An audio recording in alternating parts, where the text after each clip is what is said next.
So hello guys and welcome back po ulit sa ating channel Stock Play. At ngayon po ay muli po tayong mag-update about top trending stocks. And of course, don't forget to subscribe sa ating channel And paki-press na rin yung notification bell para palagi po kayo ma-update sa mga bagong videos na i-upload natin. So let's start guys. And unahin natin yung ASEN.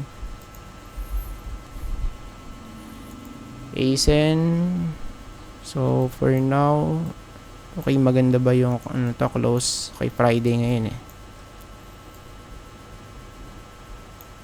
Okay. So nag-close sa may resistance.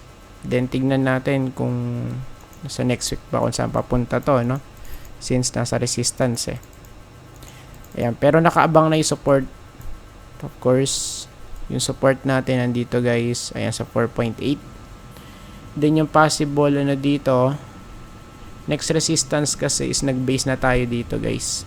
Ayan, sa mga retest niya, So, I think dito sa 5.5. Ayan, pero dito parang merong resistance din to kasi. In between sa 5.28. Ayan, so malapit dito sa 5.3. So, ayan, sa daily chart, we have here a double bottom. Ayan, sa lower time frame natin. Double bottom tapos nag-breakout sa may neckline. And kasi pag ganito, pwedeng bumalik sa may neckline kung saan nag-breakout di ba? And kaya tignan natin kasi still nasa resistance to So nag-retest dito. Of course, tignan natin kung magkakaroon ng pullback. Ayan. Pero sa natin, sa RSI hindi pa naman siya overbought kasi. Ayan. So it means pwede pang to mag-extend guys So kung titingnan natin, may gap dito guys na pwedeng ma-filled. It means pwedeng pumanik hanggang malapit sa 5.1. And since meron tayo ditong gap, so pwedeng ma-fill dyan kung mag-extend. Ayan, for ASEN to So next possible, Converge. Check natin, Converge. Tapos punta tayo sa weekly. Nag-close dun sa may taas. Bullish. Solid to, Napakaganda ng chart to. So sa malamang discovery phase na to for Converge. So tapos na yung kanyang accumulation phase. So breakout, then throwback, then higher high. Ayan. So right now looks good. Super ganda ng kanyang ng chart. Ayan solid. Ayan. So tingnan natin kung mag-extend to. And yung possible natin dito, next target. So sana pwedeng natin, next target guys. So I think dito merong mga resistances. Somewhere here. Wait lang. Check natin. So dito meron Ayan, pero meron din dito kasi. So siguro na lang tayo, mag-add-ons na lang tayo sa susunod So for now, ito muna yung pangarapin natin. Ayan. Ayan, sa may 12.27. Ayan. For Converge. Next one is saan ba yung next natin? MEG. Check natin for MEG guys. So we have here yung weekly nalaglag, still nasa support, pero kung titingnan natin, medyo may weak dito sa may baba ng candlestick based sa weekly chart. Ayan, so medyo nag-rally short term, pero based dito sa nakikita natin, mukhang bearish ay nakabaluktot yung RSI. Same here, overbought, then bearish crossover. Ayan. So, it means, for me, bearish to. Same here. Ayan, lower high saka lower lows. Tapos, baka ano pa to guys, no? So, baka trend line pa to. Ayan. So, series of touches. Okay. So, for now, bearish to for me.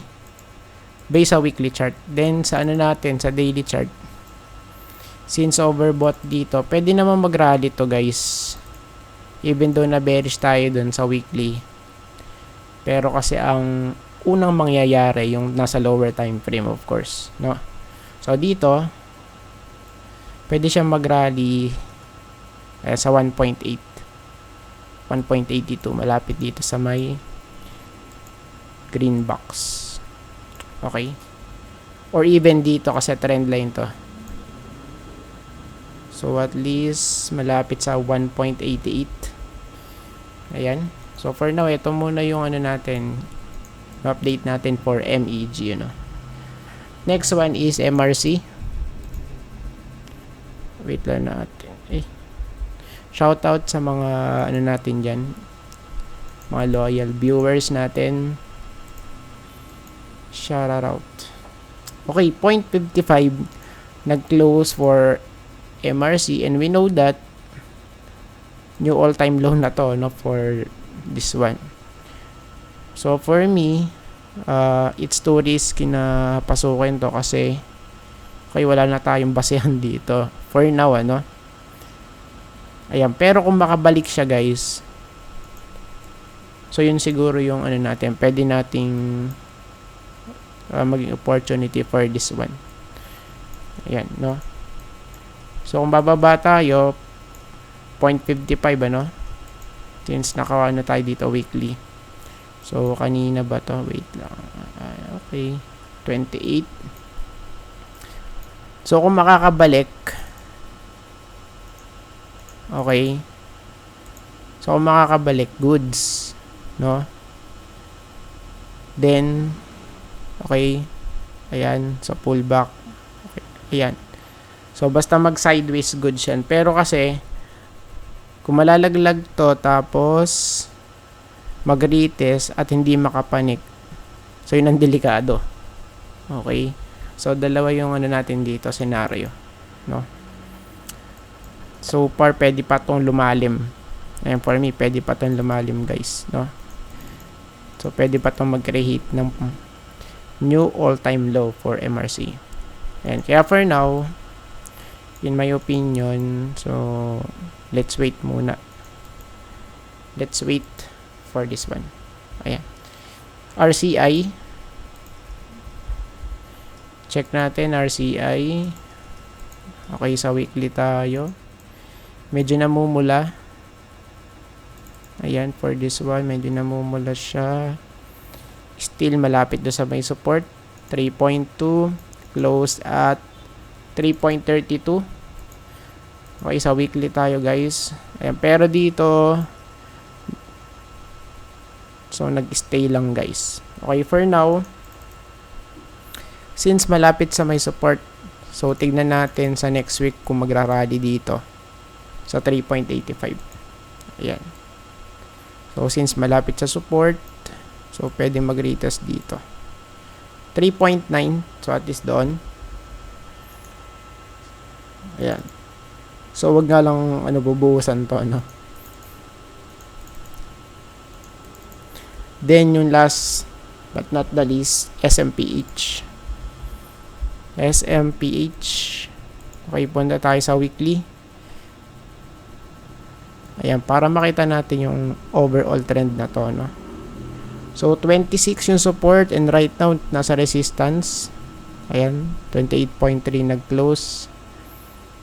And yung next target for this one, 29.75 at least.